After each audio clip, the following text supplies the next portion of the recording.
My name is Philip Banks III. I'm the Deputy Mayor for Public Safety. Thank you for joining us today to hear about the coordinated efforts by law enforcement at the city, state, and federal levels to prevent attacks on the Jewish community this past weekend. Teamwork, something that the mayor has been stressing since day one of this administration. Can you imagine what we can accomplish if we work together as a team? Today, you are seeing an example of that teamwork. Multiple entities coming together in a short period of time to coordinate, communicate, develop, and implement a plan that saved lives. Teamwork. I'd like to start by thanking all of those standing behind us today, including representatives from the NYPD, State Police, the FBI, the Joint Terrorism Task Force, the MTA, the MTA Police Department, the Manhattan District Attorney's Office, the Office of the Prevention of Hate Crimes, and the Community Security Initiative, as well as numerous Jewish organizations, including the United Jewish Association, Federation of New York, Central Hezbollah, and the Flatbush Sherman Patrol Safety Patrol. We also have several religious leaders from the Jewish community here, including New York City Council member Eric Dinowitz, who is the head of the New York City Council Jewish Caucus. We have Rabbi Leibowitz, Rabbi Steinmetz, Rabbi Mirochnik, Rabbi Rothman, Rabbi Fink, Rabbi Tessa, Rabbi Ines, and Rabbi Bernard Freilich. Without further delay, I'd like to introduce the Mayor of the City of New York, Mayor Eric Adams. Thank you, Deputy Mayor. And I too join. I'm not as tall as you, so I'm going to move to stand over. I too join the Deputy Mayor in acknowledging the work of our partners this past weekend. Both the Police Commissioner and I were notified of a credible threat on Jewish New Yorkers and immediately communicated with our teams to take appropriate action. The potential attack on Jewish New Yorkers, because of that coordination, was averted. It was due to the heroic actions of the MTA Police Department, Officers Ryan Fackner and Officer Connor Calasurdo. Both responded appropriately based on the information that was disseminated. And the dedicated efforts of the men and women who we are here today, the leadership is represented throughout those who are standing by. Both officers arrested 2 suspects at Penn Station on Saturday morning after one of the suspects was flagged by making anti-Semitic and threatening posts online, including references to perpetrate an armed attack on a synagogue. Thanks to the exceptional investigative work of the FBI and NYPD Joint Terrorist Task Force, the NYPD Intelligence Bureau, and the MTA Police Department, the suspects were apprehended before they could act on the alleged plan to murder members of the Jewish community in our city. This was not an idle threat. This was a real threat. After arresting the suspects, law enforcement officers recovered a Glock semi-automatic firearm, a ghost gun with an extended 30-round magazine and laser sights, a large hunting knife, a black ski mask, and a Nazi armband. A Nazi armband in New York City in 2022. Think about that for a moment. Over 77 years ago, after Allied force soldiers liberated Auschwitz and exposed the full extent of the horrors of the Holocaust, hate is on the rise in America, a dark cloud over our nation. It has become normalized by politicians and celebrities, amplified by social media and cable news, and weaponized by the easy availability of guns in this country. This was a ghost gun that adds to the already oversaturations of guns in our city and cities across America. This is a toxic mix with frightening implications for our society. From the massacre of black shoppers in Buffalo to the killings at an LGBTQ plus nightclub in Colorado Springs over the weekend, we see communications and communities across the nation being targeted for their race, their beliefs, and their way of life. This hate cannot be allowed to take hold and build and gain further ground. America must defeat the rising threat of domestic terrorism. It is real, it is here, and we must have a formidable approach to it. We must reject the hate and division that drives it. This time, thanks to thorough coordination between multiple agencies at numerous levels of government, we were able to avert this threat. Law enforcement was able to prevent an attack like the shocking stabbings that took place at Rabbi's home in Muncie, New York during Hanukkah in 2019. But it's clear there's others who share anti-Semitic beliefs and hateful ideas. We must and will be vigilant in the weeks leading up to Hanukkah and this holiday season.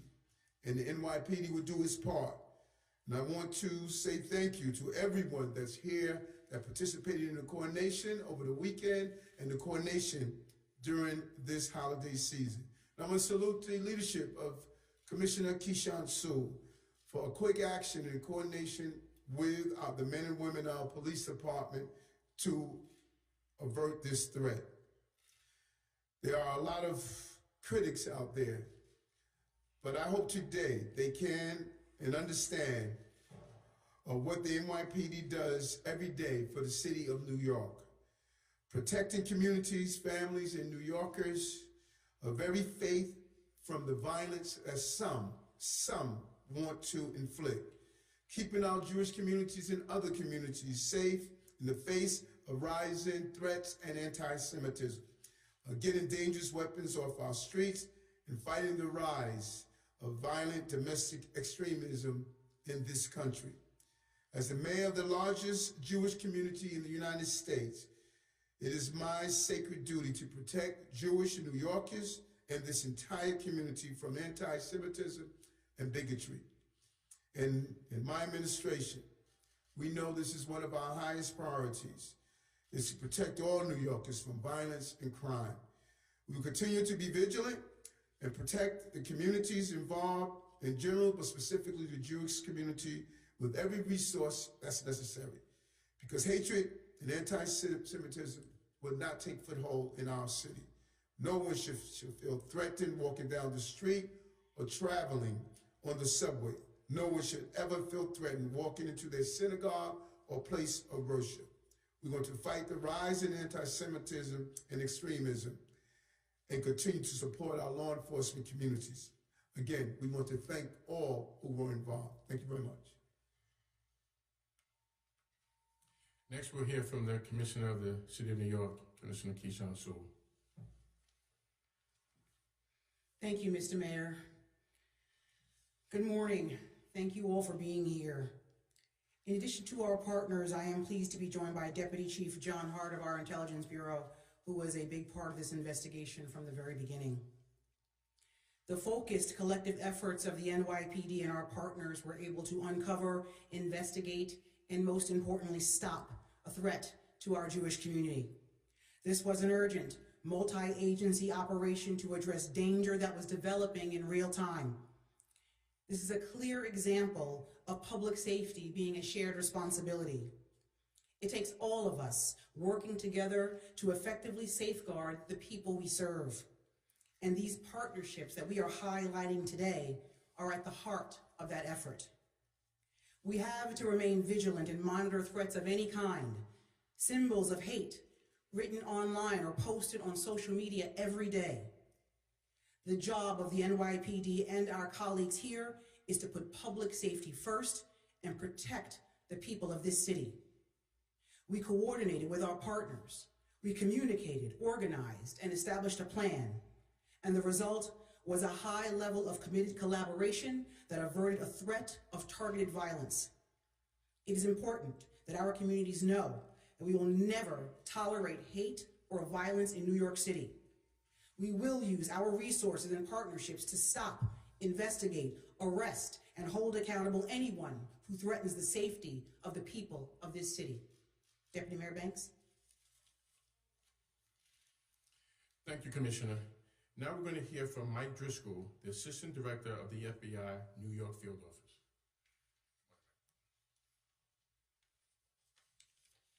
Good morning. Thank you all for coming. I appreciate the invitation from the Mayor's Office and the Police Commissioner to speak to all of you today. On Friday evening, the FBI and the Joint Terrorism Task Force received information regarding an individual believed to pose a physical threat to an unidentified synagogue. With significant sense of urgency, members of the JTTF set about identifying the individual or individuals involved. As you have heard, we, along with our law enforcement partners, began an investigation of one possible subject, Christopher Brown of Aquabog, New York. And then during that investigation, a second individual, Matthew Maurer of Manhattan, was also identified as an associate. Through close coordination with law enforcement across the region, both Maurer and Brown were located Friday night and taken into custody.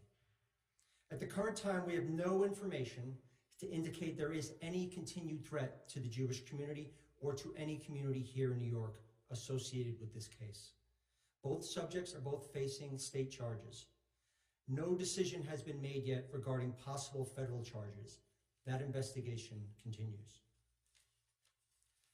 I want to thank the many law enforcement partners for their assistance in this matter and to helping quickly ensure that the safety of our city was preserved. The JTTF and NYPD Intelligence Bureau were in close coordination throughout the investigation, and I'm grateful for NYPD's partnership and collaboration. I also want to highlight the outstanding work by the MTA police in support of this case. Port Authority police likewise were extremely helpful in the safe resolution of this matter. And most importantly, I want to thank the members of the public for the information already shared in this case. If anyone else has information regarding these individuals or any threat to the Jewish community, I would ask that you reach out to the FBI or NYPD as soon as possible. This is still very much an active investigation. The FBI can be reached at 1-800-CALL-FBI. The support of our community partners and private citizens is crucial to preventing violence in instances like this. The old adage of see something, say something remains very, very true and extremely important. So again, thank you all for being here today. Thank you, Assistant Director Driscoll. Next, we're going to hear from the Manhattan District Attorney, Albrecht. Thank you, Deputy Mayor. Thank you, Mayor, Commissioner, Director, and to all of our law enforcement partners. Local, state, and federal agencies working collaboratively swiftly stopped a horrible threat. The NYPD, the FBI, the task force, the MTA, and members of my office, the Manhattan District Attorney's Office, worked together to intervene, execute search warrants, and ultimately have 2 people arraigned in Manhattan criminal court. While we can't get into the specifics of the matter, as it is an ongoing investigation, and I can't go beyond the court filings, the allegations in the court filings are stark. Possession of a firearm, a high-capacity magazine, an 8-inch long military-style knife, a swastika arm patch, and a Twitter posting about shooting a synagogue. The Manhattan District Attorney's Office will be using the full resources of our counterterrorism program and our expanded hate crimes unit for accountability and justice in this matter. We do not tolerate illegal guns in this city. We do not tolerate hate and anti-Semitism in this city. And we do not tolerate violence in this city.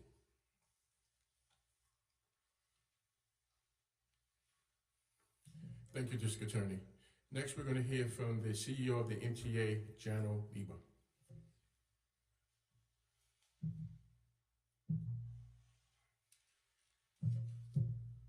Okay. Thank you, Mayor Adams. Thank you, Police Commissioner Sewell, for all you do every day, to keep New Yorkers safe. And to our MTA men of the hour, MTA PD officers Ryan Fackner and Connor Colasurdo, two dangerous, hateful individuals, are now in custody because of you and your quick action on the intel developed by the JTTF and the NYPD. The story could have ended in tragedy, but thankfully did not. Attacks like the one that were planned by these individuals are especially repugnant to New Yorkers who treasure diversity and tolerance as central to our city's history and to our identity right up to today. And this is a little personal for me. My father came to this country in 1941 as a refugee from Nazism and lost his mother, my grandmother, and other relatives in the Holocaust. So you can imagine my reaction when I heard from City Hall late Friday night that there were people with Nazi swastika armbands using our MTA transit system, which I'm privileged to oversee, using our transit system en route to planned attacks on synagogues. Imagine. Thank goodness the law enforcement agencies represented here today are among the very best at intelligence gathering. And thank goodness they've already developed incredibly effective procedures for coordinating action on intelligence. This is how it should be. Agencies working together smoothly to keep New Yorkers safe. I speak for Governor Hochul as well when I extend thanks to everybody in the law enforcement community who was involved with this, especially, as I said, the MTA PD officers, Fackner and Colasurdo. The governor would have been here today herself, except as everybody knows, she's grounded in Buffalo due to the epic snowfall. I know that there's nothing more important to Governor Hochul and to all of us here than safety. In light of this incident and the attack in Colorado Springs on the LGBTQ nightclub, the governor has directed our state police, who are represented here today, to increase surveillance and protection for communities like the Jewish community that are at risk of hate crimes. That's an action that was already taken.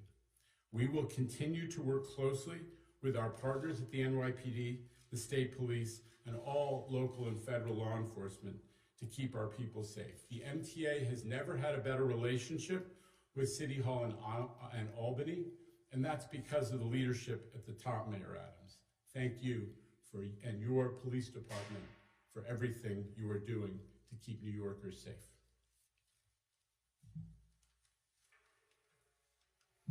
Thank you, CEO Lieber. Our final two speakers represent our Jewish community who were very vital in stopping this potential attack. First, we'll hear from Eric Goldstein, the CEO of the United Jewish Association, Federation of New York. Thank you very much, Deputy Mayor. And let me begin by thanking Mayor Adams. The Jewish community could not have a better friend. I want to also acknowledge the incredible work of NYPD, the FBI, MTA, and our own community security initiative. Thanks to their collective expertise, commitment, and cooperation, what might have been the next Pittsburgh or Poway synagogue massacre was averted. Specifically, this past Friday, our community security initiative professionals shared a lead with NYPD and FBI New York, and they immediately sprung into action. Within hours, their efforts led to the apprehension of two dangerous, fully armed men preparing for an attack on our Jewish community. New York City is home to 1.6 million Jews, the largest Jewish population of any city in the world. In 2018, in the aftermath of the heinous 2018 attack on the Tree of Life Synagogue in Pittsburgh, we at UJA Federation understood the need to invest in increasing security for the more than 2,000 vibrant Jewish communal institutions in New York. We launched the Community Security Initiative, with JCRC New York, headed by Mitch Silber, the former head of NYPD Intelligence. Mitch and his now 12-person team spend every waking moment working across the community to ensure our safety, and they work hand in hand with the volunteers at CSS and our friends at ADL in this critical work. Just this past Saturday, the director of the FBI said that the Jewish community is under threat, quote, from all sides, and that they, quote, desperately need further support from law enforcement, declaring that addressing growing anti-Semitism is a national priority. Here in New York, we need to ensure that everything possible is being done to address the rising threat. That means every element of city and state government working in coordination, from intelligence and prevention to arrest and prosecution. But let me be clear, the Jewish community of New York will continue to live proudly Jewish lives. We're immensely proud to live in this great city of New York, and will remain vigilant and undaunted as we work together in the weeks and months ahead to do all we can to ensure that anti-Semitism and hate have no home in New York. And again, thank you, Mayor Adams, for your incredible work. Finally, we will hear from Stephen Weil from the Flatbush Shoreham Safety Patrol, which was vital in getting the word out during Shabbat about these two suspects. Good morning. Thank you all for coming. Just two quick points I want to make. The first is that when we talk about teamwork with the community, the teamwork did not start this Saturday night. This teamwork did not start a week ago or 2 weeks ago.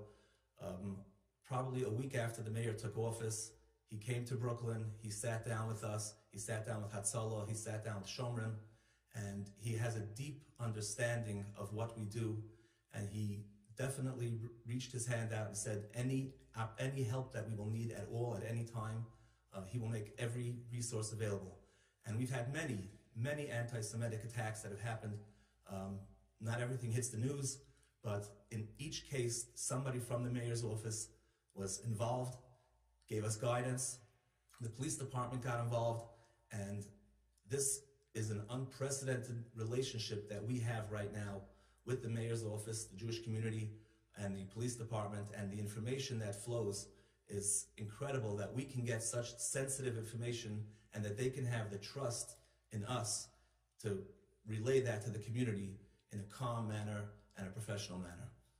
My second point, which is just to talk about the actual incident, on Friday night I got a call from the inspector, Richie Taylor, and he advised me that there was a credible threat to the community. Within minutes, we came up with a plan that we were going to implement at 6 a.m. just in case. We didn't want to alarm the community, but we put a plan in place where hundreds of trained volunteers would reach all the synagogues and all the houses of worship in the areas and warn them.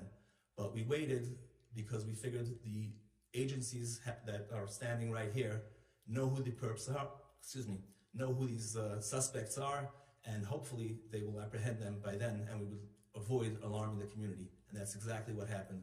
So I just want to say thank you again to the mayor and to the police department for all their support. And we consider ourselves eyes and ears of the police department. We get a lot of sensitive information which we pass on. And this teamwork is really what makes New York a special place. Thank you.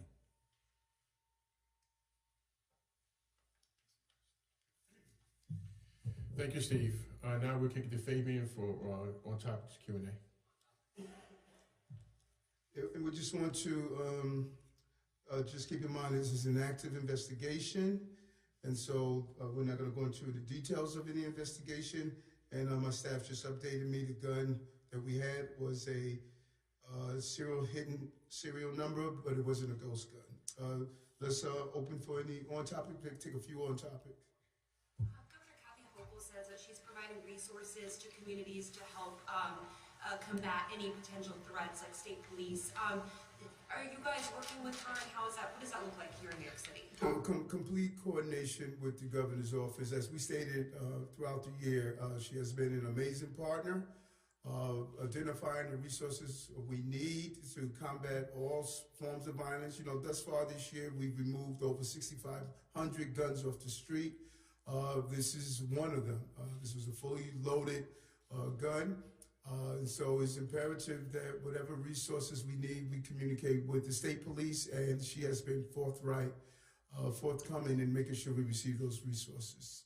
Specific number though, like a specific number of state police who are here in the city to help with that? Any given day, you see them on taking the pressure off our New York City police personnel at the highways, dealing with other forms of law enforcement, and so the numbers could vary on who's exactly assigned in the New York City area. Could you walk us through the timing of when you received the tip, when you were contacted, and when the two men were apprehended and arrested? I was notified immediately by the chief of the department, the FBI immediately, when they determined that the threat was credible. It was sensitive information. They immediately notified our agencies, and both the police commissioner and I were notified immediately, and the police commissioner directed the deployment of police personnel. Our number one priority was to apprehend the suspects as quick as possible. So it was probably, you know, sometimes I didn't see my exact watch. It could have been probably 15, 20 minutes after the NYPD was notified. It was immediately after. It was during the evening hours. I know we were out at different events.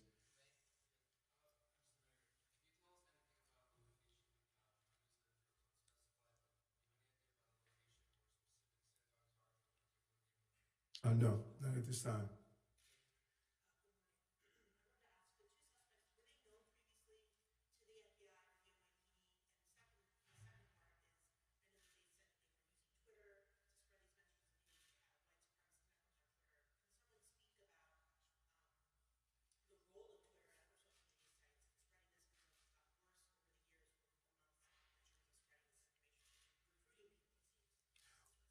Well, we're not going to go into if the individuals were known or not known.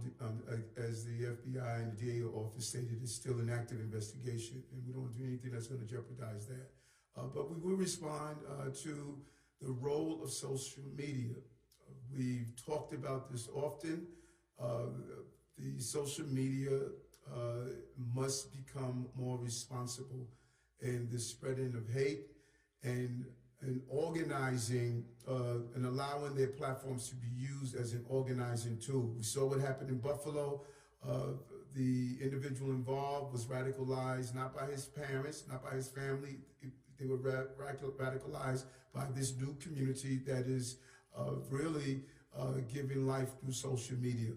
And it is time for social media to come to the table and reckon with the role that social media unintentionally is playing in the spreading of hate and organizing. People are using their platform to organize these hate campaigns.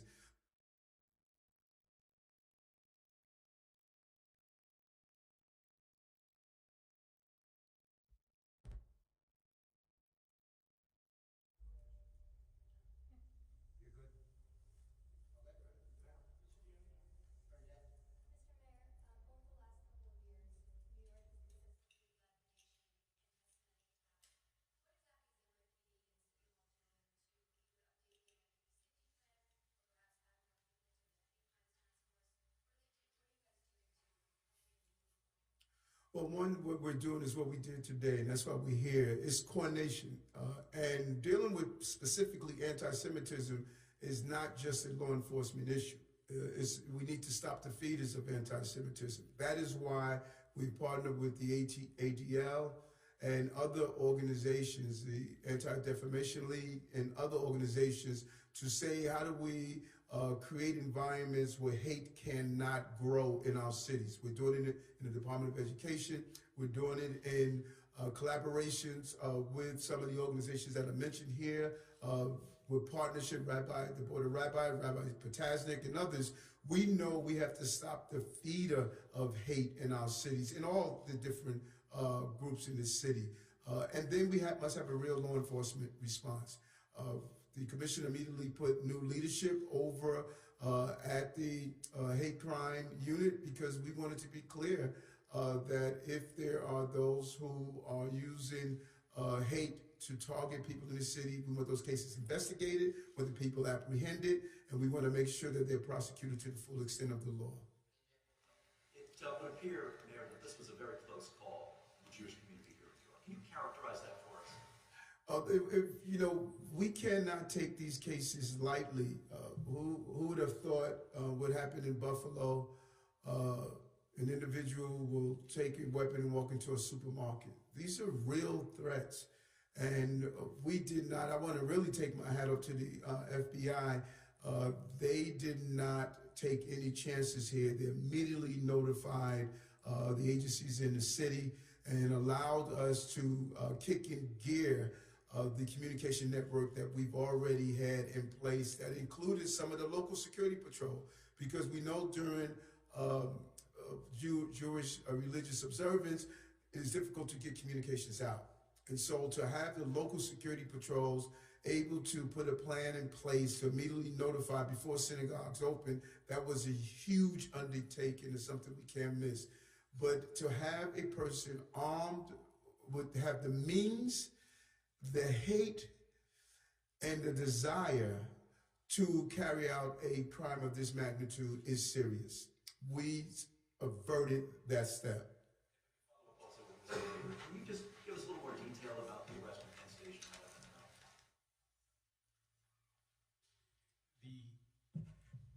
Well, the bottom line is that we were notified by the police department and by City Hall that this was underway, that this intelligence had been identified, and we put it out through what they call a BOLO, be on the lookout, with a specific description of the suspects, notified based on the intel from the JTTF and the NYPD, notified our staff in Penn Station that they might be using the MTA transit system, especially the Long Island Railroad, and officers were deployed and ultimately acted on the description that had been provided through that BOLO, the be on the lookout information that came from NYPD and the JTTF. They had full descriptions, and they were able to identify them from what they received from the other law enforcement. Mr. Mayor, you mentioned negative rhetoric by celebrities. In the past 2 days, we've seen. Oh, wait, hold on. Did you call him? Okay. You mentioned negative rhetoric by celebrities. In the past 2 days, we've seen Kyrie return to the Nets. We've heard about Kanye being allowed to return to Twitter. Do you think either of these celebrities should have been allowed to return to their respective platforms? I don't own these platforms, and I don't want to specify particular cases because it's broader than a specific case. Social media, intentionally or unintentionally, social media has become a platform that is assisted with the organizing and the growth of hate in our country and on the globe, and they need to become more responsible. For them to have returned to Twitter? No, I didn't say that either. I said I was not going to do a specific case. I'm talking about social media because social media is being used as a tool to spread hate. The young man in the Buffalo, he was not an athlete. He was not an entertainer. He had access to a gun, and he took the lives of innocent people in the supermarket. And so I think we need to focus on the larger issue, and that's social media. Thanks, David. On social media, given what you just said, do you think it was a good decision that Twitter made to reinstate Trump? I don't know, Mike, are you at the same press conference? That was the question he asked. I think I don't control neither of those platforms. They must reckon with the fact that their platforms are being used to spread hate and violence. Now, it has left the point of just spreading hate. It has now been used as a tool to spread violence, and they need to reckon with that. You mentioned that leading up to Hanukkah, more will be done to secure places of worship. What specifically will we see? Increased presence, or what else? Well, there's a combination of things we do around the Hanukkah season normally and around the holiday season, from securing safety of our parades to securing our houses of worship. But when you have an increase in attacks, what we saw in Colorado with the LGBTQ community, and what you're seeing with threats like this, we're always concerned about copycats. And so there would be an increased presence, and the police commissioner would put out some clear directives through the chief of department on how we're going to secure our synagogues and other houses of worship. Hi, Mr. Mayor. I'm wondering if you may confirm a report that Matthew Maher is Jewish and the grandson of a Holocaust survivor. No, that's part of the investigation, and I'm sure the DA's office and others will determine how that plays into this whole encounter. Okay? Officers who were there who made the arrest? They're here. Yeah, where's the officers? Come on down. Thank you, officers. I got you.